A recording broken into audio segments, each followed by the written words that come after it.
2,000 years after the departure of Jesus the Christ. The prophets are back to teach the real Jews, the 12 tribes of Israel, their true nationality.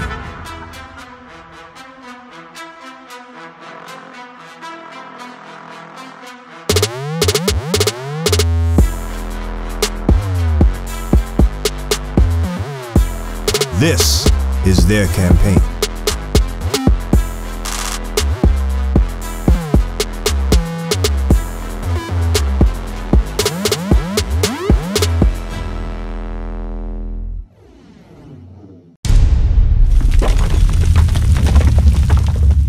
Just like Christmas, just like Thanksgiving. Holidays that have nothing to do with God, nothing to do with God's people, yet we are deceived by them. Read. Exodus chapter 20 and verse 8. Remember the Sabbath day. The Most High God says to remember the Sabbath day. The Most High God says remember the Sabbath day to do what? To keep it holy. So God says to keep what holy? Read it from the top. Exodus chapter 20 and verse 8.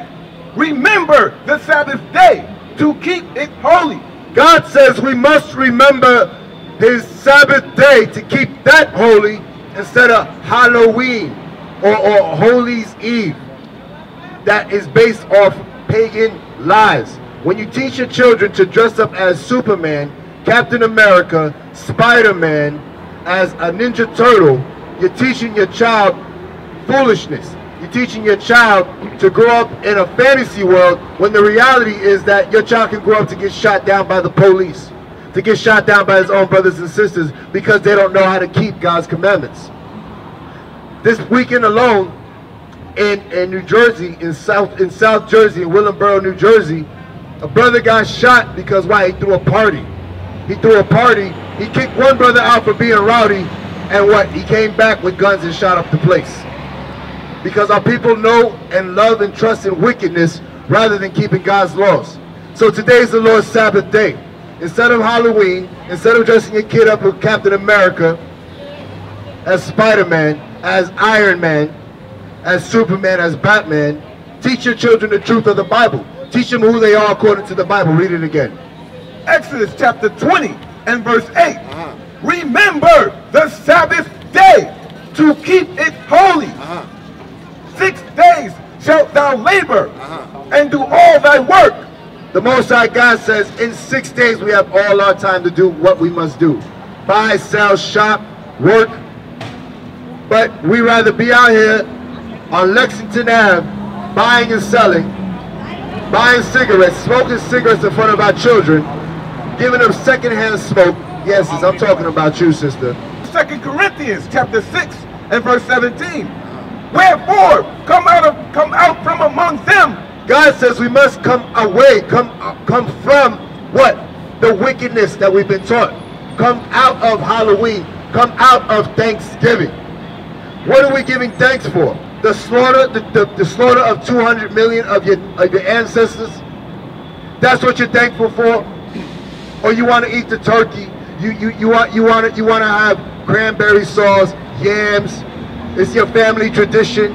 You want to dress up your kids in Halloween outfits, not knowing you're worshiping the damn devil doing it. That's the truth of the matter. You want to throw a Halloween get-together. You want to take your children going trick-or-treating, not knowing the origin of trick-or-treat. Not knowing that Halloween was the worship of a Celtic god called Sam Hain, the damn devil the Bible speaks of. Yes, sir. Who are the Israelites? Brother, let me ask you a question. What's your name, brethren? My name is Kajaf. Say it again. Kajaf. Kajaf? Yeah. Okay, Kajaf. My name is Noah. These are my brothers. Nice to meet you, sir. All pleasure. All praise. So what's your question? Yeah, who are the Hebrews? Who were the Hebrews? You're looking at them. You're looking at them right now. The Hebrews were God's chosen people. Give me Isaiah 44:1. Check this out, brother. Do you see your nationality on this sign? Nationality? Yes, sir. What they call you today? What they call me? They call me a black man. They call you a black man? Yeah. Okay, read this. Isaiah chapter 44 and verse 1. Yet now hear, O Jacob, my servant, and Israel, whom I have chosen. Israel, or the Israelites, are God's servants, God's chosen people. You understand that? What color were they? What color are they? Give me Jeremiah 14 and 2. The Bible will tell you what color the Hebrews or the Israelites are today. So, do you have any knowledge of who the Israelites are? Because you're asking good questions. Yeah, I think I know who the Hebrews were. Who are they today? I guess me, black man of Israel. Read. The book of Jeremiah, chapter 14 and verse 2. Judah mourneth, and the gates thereof languish. They are black unto the ground. They're black. The Israelites are black. You knew that? So, brother, you know you're an Israelite. Is what you're saying? I know that. You know that. Give me Deuteronomy 10 and 12. So there's something required that you must do today, sir. I saw you bought a coffee today, but you knowing that you're an Israelite. You know that's breaking God's commandment, right? Read that.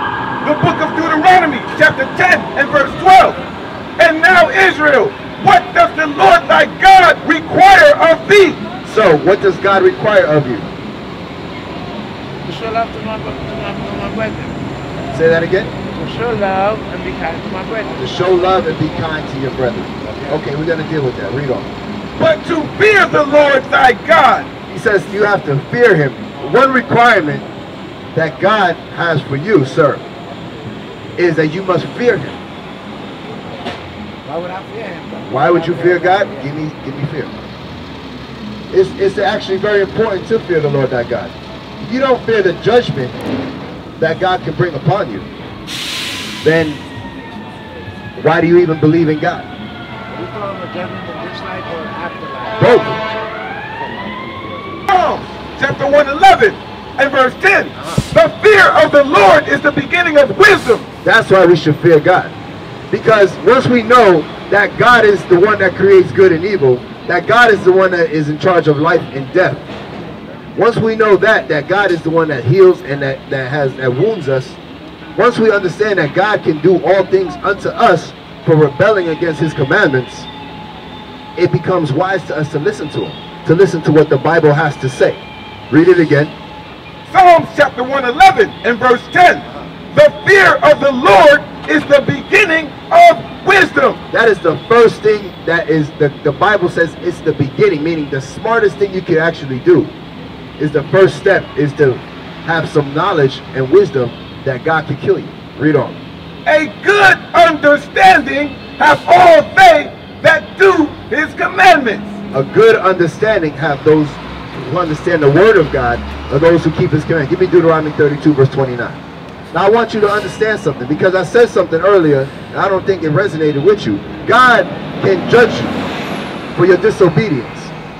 Now maybe you bought that coffee not knowing today was the Lord's Sabbath day, but you know that you're an Israelite, so I want you to come away with this. Got it? Deuteronomy chapter 32 and verse 39. See now that I, even I, am he, and there is no God with me. So there's no other God with the Most High God in the heavens. There's only one true God, and that's the Lord God of Israel. Our God. Read. I kill and I make alive. God does what? I kill and I make alive. God can kill you for breaking his commandments. Yeah, but I have no fear of death or life after death. You have no fear of death. You should have the fear of the Lord. Read. I wound and I heal. He can make you sick for breaking his commandments, and he can heal you. He can give you health and prosperity. Read. Neither is there any that can deliver out of my hand. When God has his eyes set on you to bring the angel of death upon you, there's nothing that's going to reverse that. The only thing that can reverse that, sir, is by you keeping God's commandments. Enlighten me, brother. Yes, sir. You really believe that there life after death and you have been transported to heaven? Do I believe that there's life after death and then we're transported to heaven? Transported how? Spiritually, I guess. Spiritually, go up in the clouds and whatnot. Okay. Give me that in Ecclesiastes. Give me chapter 12 and verse 7. I'll show you what happens when you die. Is that all right? All right. Ecclesiastes chapter 12 and verse 7. Then shall the dust return to the earth, and it has... So we're dust.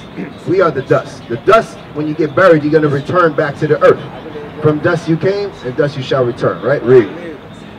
Then shall the dust return to the earth as it was, and the spirit shall return unto God.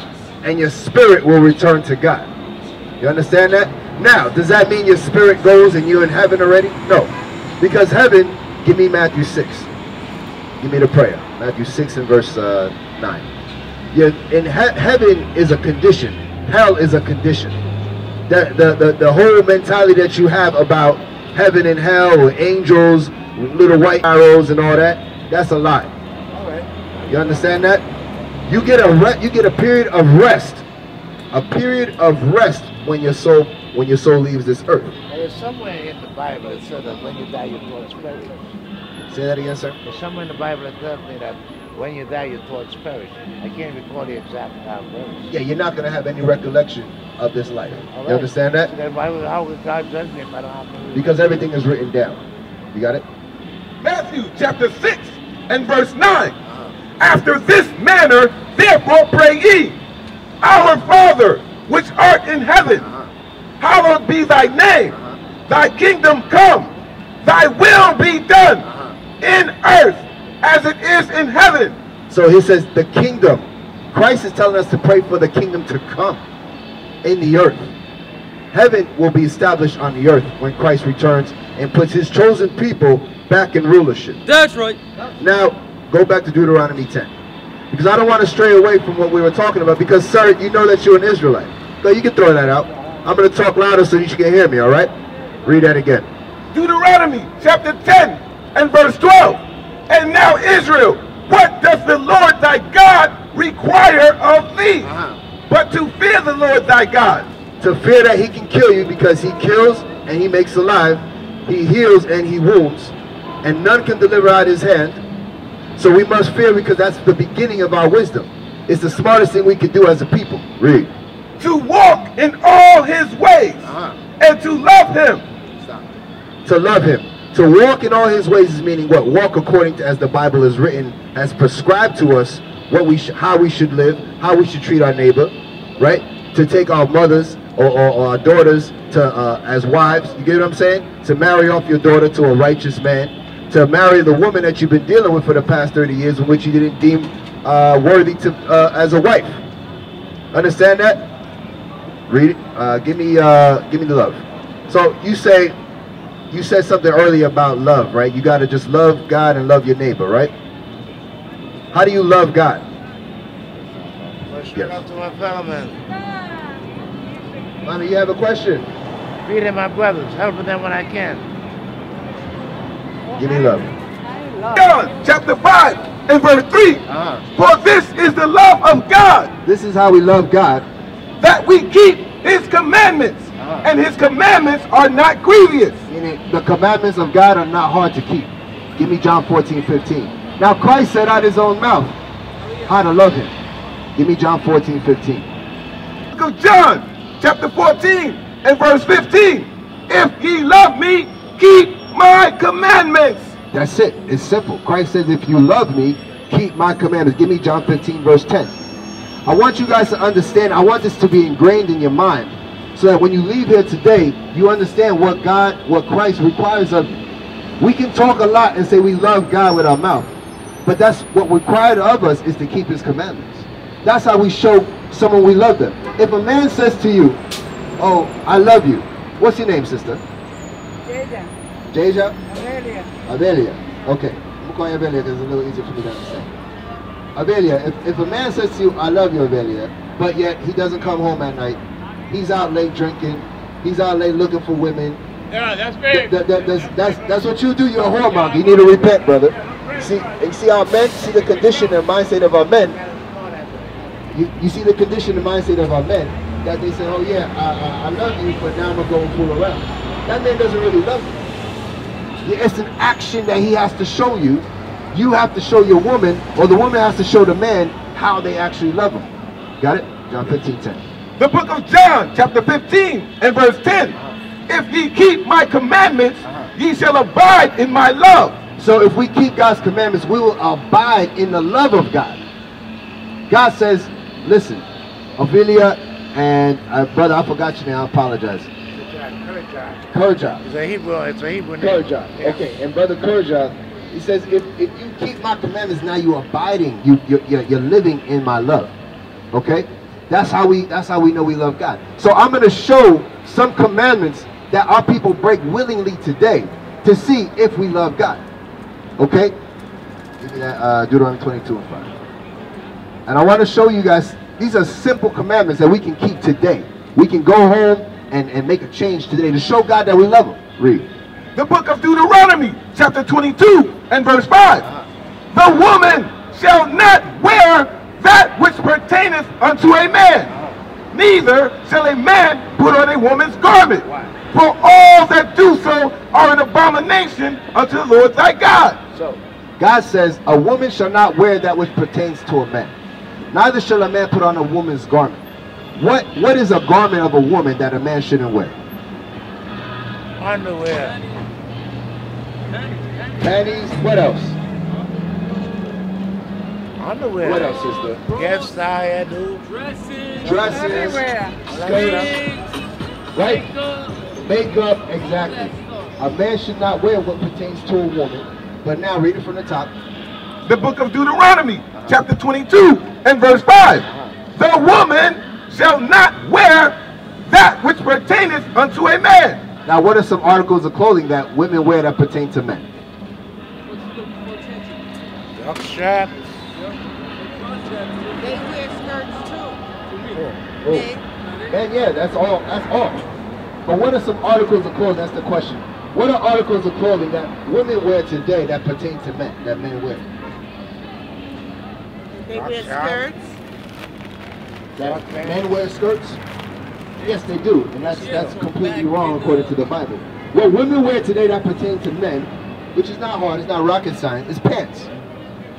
Before time, even in slavery, can somebody give me the sign? Even in the time of the cotton fields, of the sugarcane fields, of the tobacco fields, our ancestors never wore pants. Our women never wore pants. That was never our custom. We learned that here through Amelia, what's her name? Bloomer. Amelia Bloomer. A white woman pushing the feminist movement. Read. Okay, so see here on the bottom, show them the sign on the bottom, soldier. On the bottom, even in the cotton fields, our women never wore pants, but they wore dresses. Modest apparel. But our men today, we see our rappers, our entertainers wearing skirts, wearing wedding dresses. It's madness. God says that's an abomination. God says if you love me, you will keep my commandments. One of those commandments is that a woman, as a woman, is supposed to wear what? A dress or a skirt down to the ankles. That's modest. When our women wear tight spandex, tight jeans, they leave everything revealed. It puts a spirit on a man to say, I want to have sex with that woman, and that's the only thing I want to have. That's why there's no men marrying the women, because our women, they get deceived by, give me Exodus 22:16. Our women get deceived by the game that our men spit, yet our men don't want to marry our women. So Ophelia, sorry sister, before you leave, you got to come out them pants if you love God. I want you to go away with that. Read. Exodus chapter 22 and verse 16. And if a man entice a maid that is not betrothed. So if a man spits game, is what the Bible's saying. If a man runs game on a sister, damn girl, you're looking good. Whatever your game may be, right? You're going to run game, you're going to entice the sister, sister's laughing. Oh, can I get your number? Yeah, baby, let me call you. Want to go out to eat? Let's get some coffee. Whatever it is, a man entices a maid. Read. And lie with her. Exodus chapter 22 and verse 16. And if a man entice a maid that is not betrothed, meaning she's not promised or engaged to somebody else, so now you spin to a single sister, a single woman, and lie with her, and have sex with her, he shall surely endow her to be his wife. No, he shall maybe endow her to be his wife. he shall surely endow her to be his wife. The Most High God says, you lie with that sister, that's yours. You defiled her already. She's unclean now to any other man but you. To make your, give me Hebrews 13:4. To make your woman or your bed undefiled, this is what you must apply. You must apply this law. This is how we know, we show God that we love him. So when we know that we're the children of Israel, we got to come back to keep his commandments. One of the requirements was what? To fear God and his judgments, that he can kill you. He can destroy you. He can give you illness. He can give you sick. He can bring sickness upon you. Cancer, diabetes, high blood pressure. All these things that plague our community today. Some of our mothers have those. Some of Shalom, shalom, brethren. Read that. Hebrews chapter 13 and verse 4. Marriage is honorable in all, and the bed undefiled. So to undefile your woman by laying with her, you must marry her. God is not about boyfriend and girlfriend. Boyfriend and girlfriend is teaching us as grown men to be boys. Think about the term boyfriend and girlfriend. It's not talking about man and woman, husband and wife. It promotes childish behavior. It promotes a spirit of whoredom in the land. That's why our young sisters are now running around with the tights on. Give me Ira. Can you give me Willie Lynch? It's in my book bag, if anything. Now I want you guys to understand something. By applying these commandments, showing the Lord God that we love him, right? Go back to John 15. Let that go. Go back to John 15 and check. Wow, they taking it back. Give me verse Willie Lynch syndrome, right? 20. Syndrome. That's right. The Willie Lynch letters. Willie Lynch, if you guys don't know who Willie Lynch is, he was a slave master.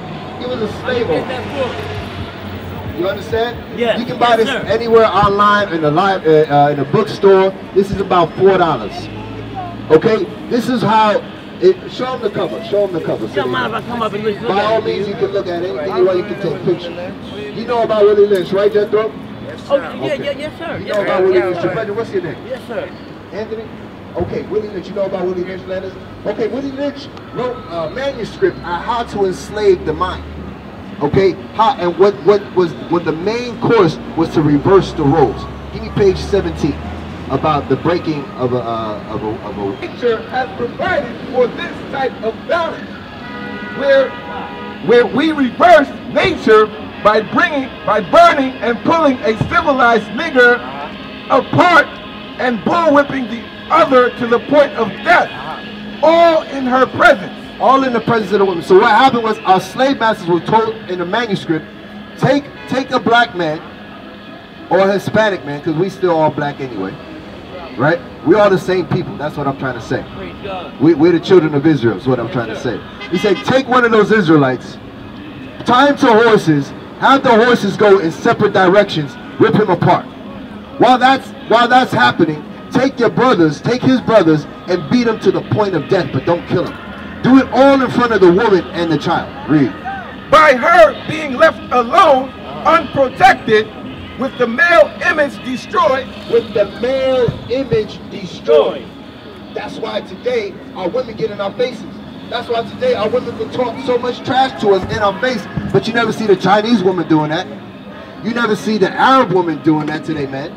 Why is it that the Puerto Ricans, the Dominicans, the so-called African Americans, why is it that our women get in our face, talk as much trash, sometimes even punch us in the face, slap us, but that doesn't happen in other communities, in other nations? I have one other question left. The ordeal caused her to move from her psychologically dependent state. From her psychologically dependent state on her husband, on the black man being her head, to a frozen independent state.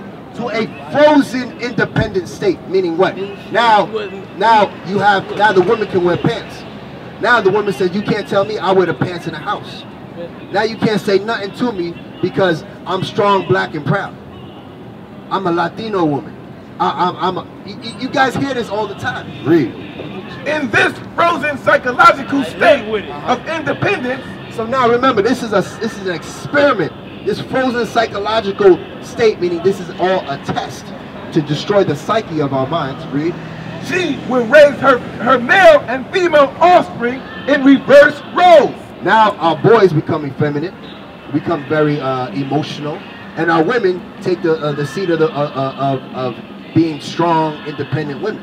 When the slave master says, when you reverse the roles, that's when you destroy the society. That's when you destroy the image of the black man. Now, today, for example, a lot of South American women, even African American women, they look now to a white man as the way out, as the people with good hair, as the people with good jobs, as the people with good credit, and they look to them as their way out, the way out of society. Deuteronomy chapter 22 and verse 5. The woman shall not wear that which pertaineth unto a man, neither shall a man put on a woman's garment, for all that do so are an abomination unto the Lord thy God. An abomination is something detestable, something that God hates. So whoever cross-dresses, a woman wearing pants, a man wearing a skirt or a dress, whoever promotes this, whoever says this is okay, God says that's an abomination. It's something that he hates. Why? Because it destroys the psychology in our community. It destroys the psychology of the household. You understand? And then that perpetuated through our society today. Now look at our condition of our people. You understand that? So by keeping God's commandments, by reversing these roles, we start breaking that cycle. It's the phenomenon that Willie Lynch led us into talking about. They said if a phenomenon will occur because the mind is a strong thing, the mind wants to go back to its heritage. So they take away your language, they take away what? They take away your identity. And that's why when you destroy the image, they call you Rodriguez, Jones, Cortez, Perez, whatever. They destroy your nationality, they take away your language, your heritage, your culture, your identity. Now they can teach you anything you want. Now you're destroyed for a lack of knowledge. You understand that? Okay. Judge, what's your question? I gotta run. Well, what color was Jesus Christ? What color was Christ? Let's get that. Stick around, I'm gonna give you the color before you go. Okay, you gotta keep God's commandments, brother. You can't be picking your head balding. You gotta let some of that hair grow in, okay? You understand that? The book of Leviticus, chapter 21 and verse 5. They shall not make baldness upon their head. Meaning what? Deliberately balding your head, like Pitbull, Michael Jordan, right? Like your famous superstars read. Neither shall they shave off the corner of their beard. Meaning what? Cut into your beard line. Let the beard line grow naturally. Don't shave it. Let the beard line grow naturally. You can trim it down, but don't cut it off. You see how this brother has his beard? He has it growing naturally. He can shape it up. He can do what he needs to do, but so long that he don't cut into it. I can't grow my beard. This is what I can grow, so I'm growing what I can. You understand that? Just like this brother, he's trying to grow a beard. He's growing what he can. Just like this brother, he's growing his beard. Just like, yeah, some parts you can't go. And my baldness is hereditary. God sees that you love him. God sees you making the effort. Now give me a revelation. Let's get the image of Christ, the true image of Christ. This is some of the truths that we must know as the children of Israel. Read. The book of Revelation, chapter 1 and verse 1. The revelation of Jesus Christ. This is the revealing. The key term to revelation is the revealing of Jesus to Christ. Read.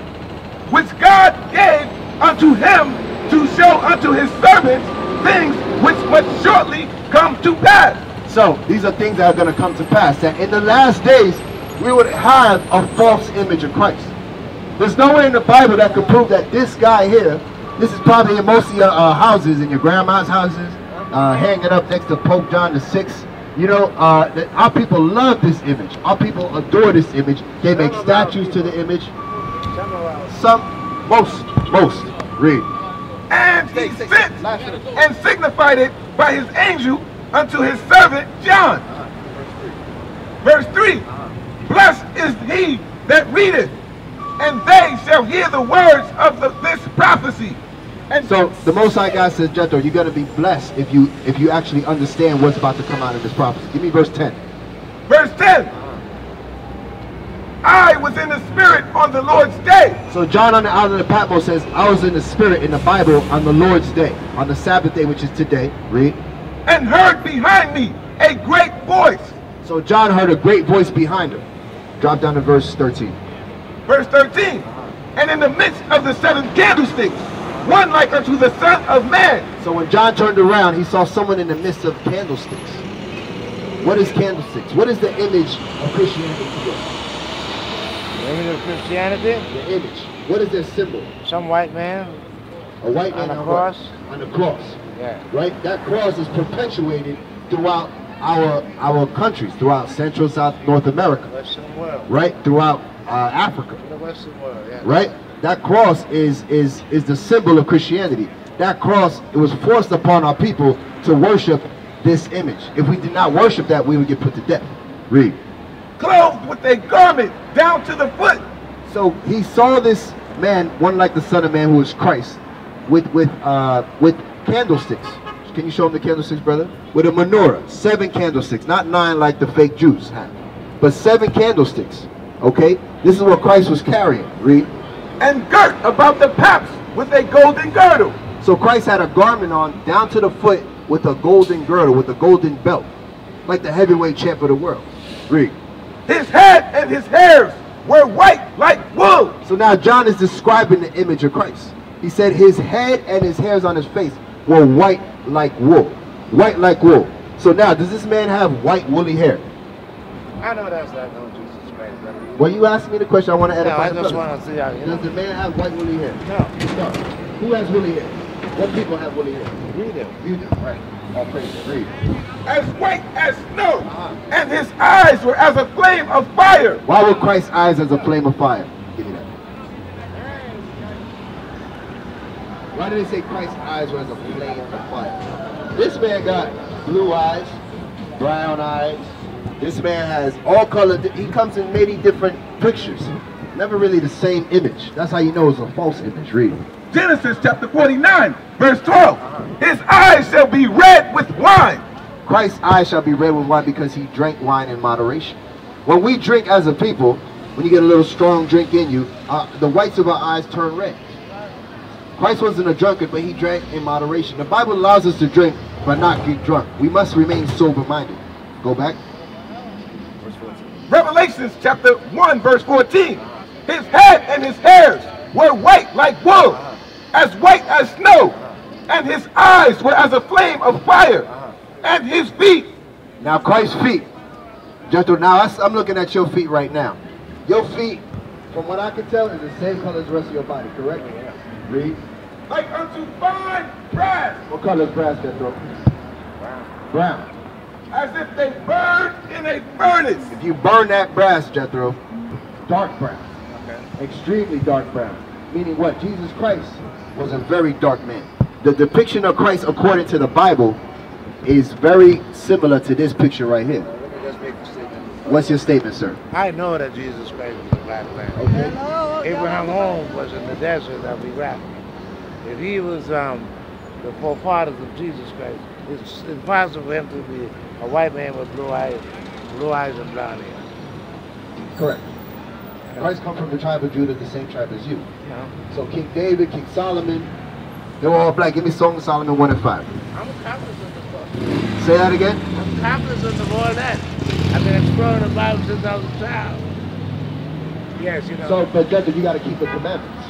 You know that, right? Yeah, I love my fellow men. I show love to my brothers. How do you show love to your brothers? I feed them when I can. I help them. I let them sleep Feed in my them, house. you help them when you can. I give them clothes. Give me Stole my Sirach 12. Give me Sirach 12. I want you to understand, okay, it's a common misconception that if you give money to a homeless man, if you give food to a homeless man, oh, I'm hungry, please, you got a few dollars for me, they beg, right?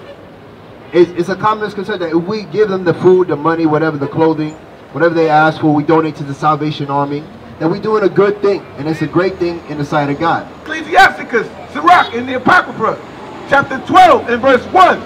When thou wilt do good, know to whom thou doest it. So God says when you're going to do good to help somebody, know who you're doing it to. The person on the street, you don't know them. You don't know what they're going to do with what you give them. So you want to give them $5, oh, get something to eat, brother. Sister, get something to eat. They can go get high with that. They can go buy alcohol with that. They go buy drugs. That drug deal may turn out to be a murder on one of your brothers and sisters. Read. When thou wilt do good, know to whom thou doest it. So shalt thou be thanked by thy benefits. So when your brother is in need, it says help him.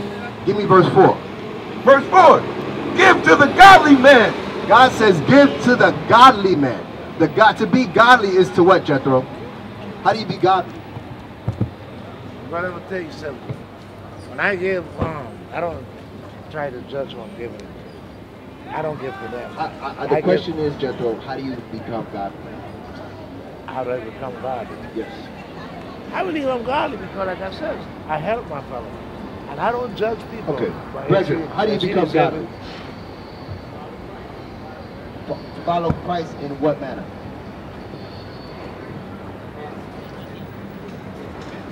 Keeping his commandments. That's how you become godly, by keeping God's commandments. Yeah, but that's to love my brother and to feed him. Verse 4. Give to the godly man and help not a sinner. He says, help not a sinner. Someone that's breaking God's commandments, he says, don't help that person. Why? Do well unto them that is lowly, but give not to the ungodly. Hold back thy bread. He said, hold back your money from the ungodly man, from the homeless man that's asking you, that's begging for money. Because the life of a beggar is better to die than to live a life of a beggar. A man got to work for what he has, for what he needs in life. You understand that, Jethro? God says, don't give to the ungodly man. Give me verse 9. Give me verse 9. No, give me verse 6. Start at 6. Verse 6. For the Most High hateth sinners. So God hates the sinner. God hates. That's a misconception that God loves everybody. God says he hates the sinner. Read.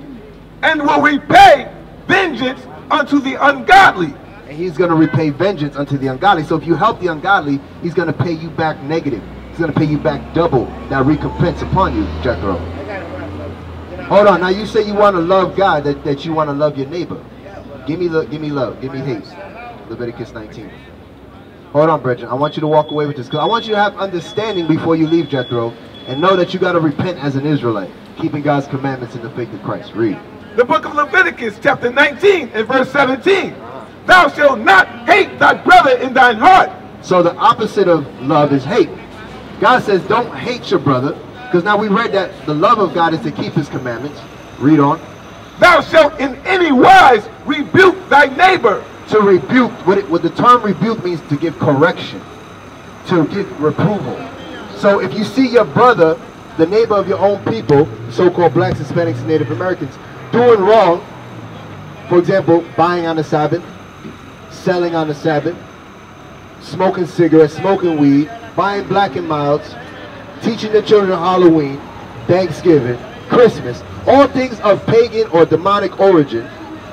When we don't do those things, when we don't show our neighbor that he's in the midst of sin, or our women that they're in the midst of sin, read it again.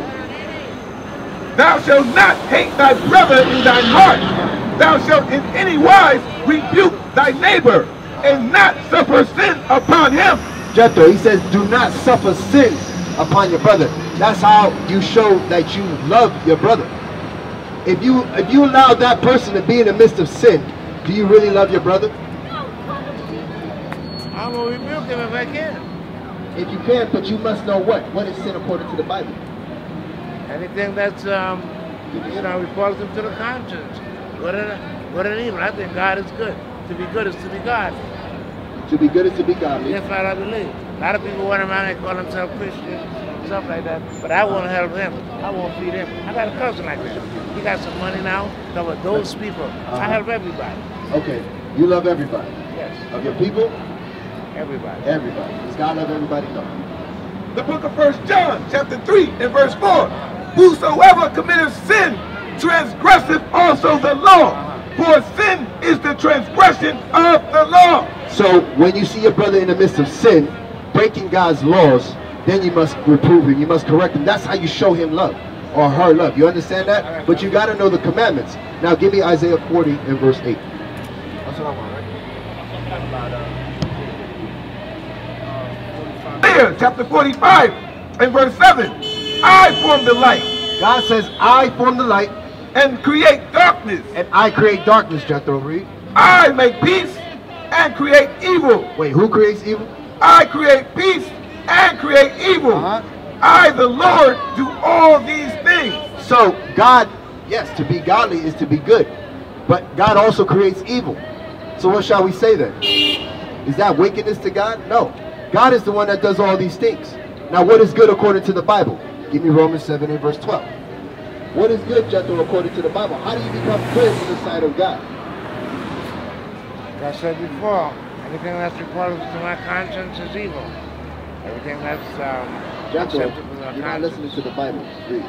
The book of Romans, chapter 7 and verse 12. Wherefore the law is holy, and the commandment holy, and just and good. And what? And just and good. To be a just man, to be a good man, you must keep the laws. That would make you holy in the sight of God. But Jethro, how are you going to reprove your people, give correction to your people, if you just think what's in your mind? Give me Proverbs chapter 3 and verse 5. Yes, sir. Proverbs chapter 3 and verse 5. Trust in the Lord with all thine heart, With all your mind, Jethro. and lean not unto thine own understanding. But don't lean onto your own understanding, thinking what's good in your conscience is what's going to be good with God. Because what you've been doing your whole life has been wrong in the sight of God. Today, the Most High God directed your steps in front of the prophets so that you can learn the right way. You learn how to be good, how to be holy in the sight of God. You understand that, Jethro? So now, go back to Deuteronomy 10 and 12. So I want you to leave with this, because these are things, the requirements of you, Jethro. Requirements of you before you leave today. God is marking you today with the truth of the Bible. Read. The book of Deuteronomy, chapter 10 and verse 12. And now Israel, what doth the Lord thy God require of thee? But to fear the Lord thy God, to walk in all his ways, and to love him. Remember, love was what? Keeping God's commandments, and they weren't a hard thing to do. And to serve the Lord thy God with all thy heart and with all thy soul, to keep the commandments of the Lord and his statutes, which I command thee this day for thy good. For your good. That's what's going to put you in a good way. Okay, thank you, brother. I always go back to the scripture that says, the first commandment is to love the Lord your God with all your heart, your mind, your body, and your soul. And the second commandment is to love your brother as you love yourself. Okay? So what's your point of saying? That's what I believe. I love God and I love my brother.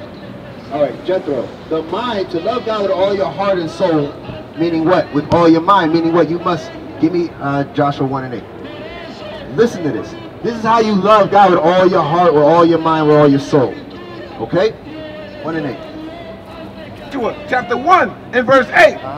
This book of the law shall not depart out of thy mouth. The book of God, the Bible, shall not depart out of your mouth. Meaning what? You must be meditating upon this word day and night. Read. But thou shalt meditate therein day and night, that thou mayest observe to do according to all that is written therein. To do. Read that part again. To do. That thou mayest observe to do according to all that is written therein. To all that's written therein. You must do. Do is an action verb, Jethro. So to do an action, meaning what? To keep God's commandments. To keep God's commandments, you understand, you must meditate upon the laws. You must meditate upon the lessons given for us for reproof and instruction. You understand that, Jethro? But you can't, you have a very rebellious spirit, Jethro, because the Bible is trying to teach you, precept upon precept, how to love God with all your heart. The love you neighbor as yourself is what? Not suffer sin upon your brother or sister. Give me Romans 1:32. I want you to walk away with understanding, Jethro. Not in your own mind. Don't lean upon what you've been taught or what you think is right in your mind for the past 50 years. But what the Bible's saying. Right. The book of Romans, chapter 1, and verse 32.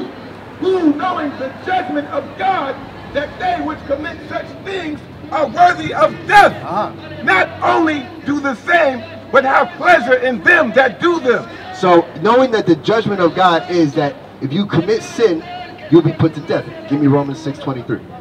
If you commit sin, death is going to follow you, Jethro.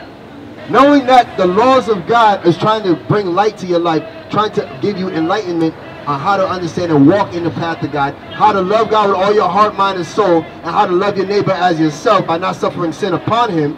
But yet by you saying, I don't fear God, I'm not afraid of his judgment, I'm going to just do what's right in my own mind, you're being rebellious. Read. Romans chapter 6 and verse 23. For the wages of sin is death. The wages of sin, Jethro, is death. The wages of sin, Jethro, is death. So if you want to stay in your own mind, you're going to die in your own ways.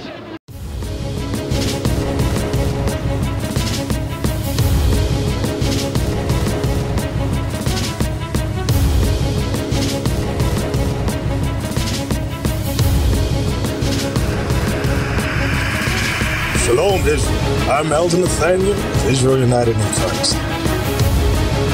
YouTube likes to shut our channels down, as some of you have noticed, ever so often. Subscribing to join IUIC will assure you will always stay connected to our YouTube accounts.